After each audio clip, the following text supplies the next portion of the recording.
Lecture du dévotionnel du mercredi 26 avril. Les ressuscités, suite et fin. Matthieu, chapitre 27, versets 51 à 52.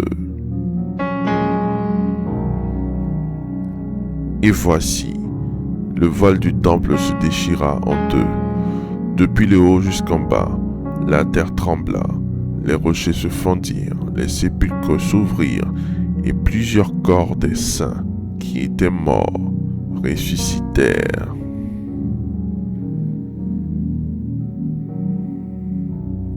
Jésus vient d'endurer les souffrances de l'expiation. Il rend l'esprit, mais son sang, son âme descendent dans le séjour des morts pour libérer les saints. La terre tremble, les rochers se fendent, les tombes s'ouvrent. Bien que ressuscités pour un temps, ces saints ont marqué le triomphe de celui qui est la résurrection et la vie. Tous ont remarqué le doigt de Dieu. Certainement, celui-ci était le Fils de Dieu, témoigne le centurion au verset 54 du chapitre 27 du livre de Matthieu. Dans cette dévotion, nous allons nous intéresser à 3 résurrections pour lesquelles les ressuscités n'ont pas la grâce de voir leur bienfaiteur. Il s'agit de la résurrection de l'homme jeté dans le sépulcre d'Élisée, dans 2 Rois, chapitre 13, versets 20 à 21.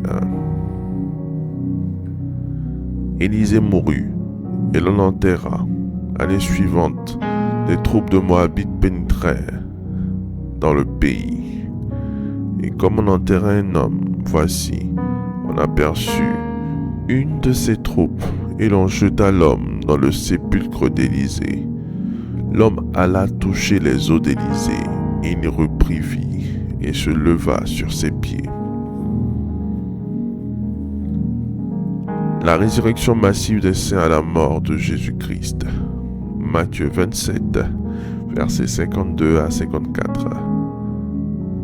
La résurrection d'un jeune homme nommé Eutychus, opéré par l'apôtre Paul dans Actes, chapitre 20, versets 9 à 10. Or, un jeune homme nommé Eutychus, qui était assis sur la fenêtre, s'endormit profondément pendant le long discours de Paul. Entraîné par le sommeil, il tomba du 3e étage en bas, et il fut relevé mort. Mais Paul, étant descendu, se pencha sur lui et le prit dans ses bras en disant « Ne vous troublez pas, car son âme est en lui. » C'est vrai que l'apôtre Paul prit le corps sans vie de Eutychus dans ses bras, mais quand il prit congé de ce dernier, rien ne présageait sa résurrection sinon la foi de l'apôtre. D'ailleurs, dans ce cas, comme dans les 2 autres, la Bible ne fait mention d'aucune prière. Dieu accomplit ses miracles pour prouver au peuple que ses messagers ont réellement été envoyés par lui.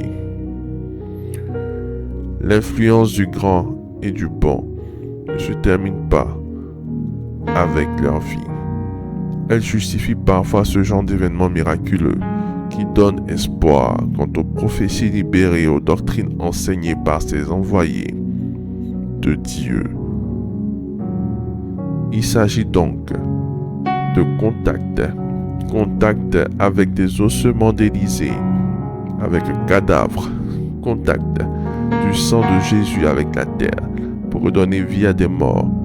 Ces résurrections précèdent et annoncent la résurrection finale de tous les temps.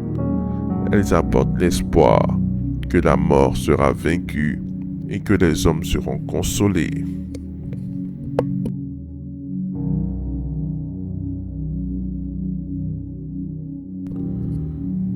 Faites cette prière avec moi. Dites, après moi, je confesse et proclame la victoire de la vie sur la mort, de Dieu sur Satan, du bien sur le mal, de la lumière sur les ténèbres, au nom puissant de Jésus-Christ. J'ordonne à tout ce qui est mort dans ma vie de reprendre vie maintenant au nom de Jésus-Christ. Je proclame que j'ai été justifié par Christ et je suis délivré de la mort pour toujours au nom de Jésus-Christ. Je proclame que je suis en Christ et Christ est en moi. Ainsi, la mort n'a plus de pouvoir sur moi. Je décrète que les portes de mes bénédictions sont ouvertes de jour comme de nuit afin de laisser entrer les trésors des nations au nom de Jésus-Christ. Je proclame dès ce jour la résurrection dans tous les domaines de ma vie et je loue le Seigneur pour ce qu'il a fait, pour ce qu'il fait et pour ce qu'il fera.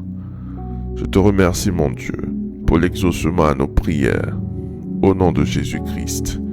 Amen. Amen. Amen.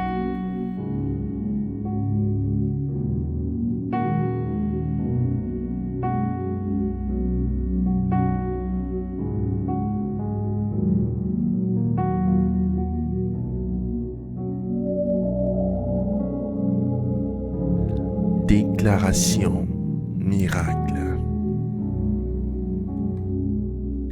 Le dévotionnel de prière est disponible au sein de l'église Ambassade des Miracles à Abidjan, Cocody, Deux Plateaux, Carrefour Duncan, près de la Seuilly, route du Zoo.